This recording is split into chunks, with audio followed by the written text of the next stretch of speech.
Guys, kung hanggang ngayon nakakalat pa rin yung mga skincare nyo and naaalikabukan, need nyo na talagang bumili ng ganito. So this is a skincare organizer. Napaka-cute, di ba? So pwede nyo ilagay dito yung mga skincare nyo, makeups, makeup brushes, jewelries, or yung mga maintenance ninyo, pwede nyo ding ilagay dito para organize na yung table nyo and hindi naaalikabukan, mas hygienic. So, nabili ko lang to dito sa TikTok, napakamura niya. Maliit lang siya as you can see, pero sobrang dami nyo nang pwedeng ilagay. So, meron na siyang handle sa taas, made of acrylic yung pinaka-top niya. So, nabubuksan siya dito sa harap. So, kung meron man kayong hindi maabot na product, nabubuksan din siya dito sa likod.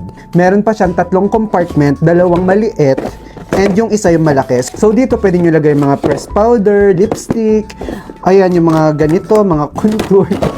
Pwede nyo ilagay yan siya dyan. Tapos dito pwede nyo ilagay dito yung mga face mask ninyo, mga maintenance ninyo.